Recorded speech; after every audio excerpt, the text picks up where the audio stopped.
What do you want? You want the moon? Just say the word and I'll throw a lasso around it and pull it down. Hey, that's a pretty good idea. There are few films more deserving of the title Christmas classic than It's a Wonderful Life. Bless you. When Frank Capra's holiday movie came out in 1946, it received mixed reviews and was considered a box office bomb. But over time, It's a Wonderful Life has become a beloved Christmas film that plays in countless households looking for some holiday cheer. Merry Christmas, Daddy! Kids! And yet most people are unaware of just how chaotic making the film actually was. This is how they shot it. It's a Wonderful Life. It's a Wonderful Life was directed by legendary Golden Age Hollywood director Frank Capra and stars James Stewart as George Bailey. This Mr. George Bailey. A selfless man who hits hard times and is saved by a guardian angel who shows George what life would be like without him in the world. You've been given a great gift, George. A chance to see what the world would be like without you. The guardian angel was played by Henry Travers, a Brit who was introduced to a number of American customs on set. Famously, it was at the craft services table where he ate his first burrito. "It was absolutely delicious," said Travers. Things started off smooth when filming commenced on April 15th, 1946. The movie was shot almost entirely on the RKO lot in Encino, with the production building nearly an entire town for the shoot. The budget was estimated to be over $3 million, which was substantial for the time. It was the first film released through Capra's own production company, Liberty Films, so a lot was riding on the film's success. You know, George, I feel that in a small way we're doing something important. The film was shot in black and white on nitrate film stock and used the Academy aspect ratio of 1.37 to 1. They used Mitchell BNC cameras and captured some stunning deep focus imagery.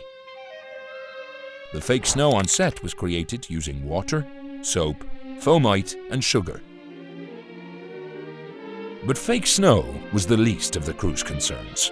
On day 2, craft services again served breakfast burritos. According to crew, Travers filled his plate with a whopping 3 breakfast burritos. Key grip Tom Lionel remembered, "His paper plate was buckling under the weight of the burritos. He had hash browns too." Capra wanted different lighting schemes for each part of the story, from the warm and nostalgic to the noirish lighting when George is at his lowest. To capture the more romantic scenes, they shot actress Donna Reed with diffused lighting. The team had more time than usual to prep the lighting because one of their actors was preoccupied with breakfast. On day 3 of the shoot, Travers reportedly ran to craft services and grabbed 5 more breakfast burritos. "Well, I assumed he was getting some for the rest of the cast," recalled cinematographer Joseph Walker. "I was wrong." The trouble started later in the day, with Henry Travers' first scene with James Stewart. Travers continually excused himself throughout his coverage, repeating, "Big Hank's gotta take a 10-2. Travers later began to go off book, saying lines like, "Remember, George, no man is a failure who has salsa and eggs." And, "The only Christmas gift I need should be wrapped in a warm tortilla." So I didn't have a drink. James Stewart began to get frustrated, and Capra decided to let Travers leave set early. Stewart performed to a stand-in for his coverage, resulting in much of his conversation being covered in a close-up. I suppose it'd been better if I'd never been born at all. The next day, Capra ordered craft services to serve a different dish for breakfast. But Travers arrived on set with 4 burritos he'd saved from day 2. Best boy Tim Platt explained, "He must have taken some when we weren't looking." Just the sight of the burritos prompted James Stewart to storm off set. He said something like, "I'll see you all in hell," recalled Capra. Without a star, and a guardian angel who spent most of his time in the set porta potty, Capra and his team had an issue. The solution? The first known use of CGI. Luckily, the team had taken facial scans of Stewart and Travers, allowing the crew to recreate them digitally for the majority of their scenes. And while the black and white film stock helped disguise the excessive bean stains, computers were also needed for the wardrobe, as VFX supervisor Helen Nance explains. With CG, we were able to seamlessly remove black bean stains from Travers' costumes. I don't know whether I like it very much being seen around with an angel without any wings. Oh, I've got to earn them. In the end, audiences couldn't tell the difference, even if the astronomical post-production costs caused RKO to pull funding for Orson Welles' next film, sending him on a decades-long downward spiral where he ended up drunk on the set of a champagne commercial. Action Orson, please. It doesn't do anything?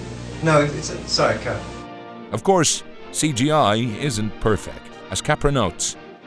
Computer graphics are good and all, but they don't remove the stench of eggs and beans from your nose. See, it still smells. The film went on to get 5 Oscar nominations, but failed to win them. They did receive a technical Oscar for the snow process, and for the advancement of digital bean stain removal. Feeling inspired? Plan your next shoot, CGI and all, with StudioBinder's pre-production software, where you can script, storyboard, and schedule all in one place. Until next time. Merry Christmas! Merry Christmas, George! Merry Christmas, George! Merry Christmas, movie!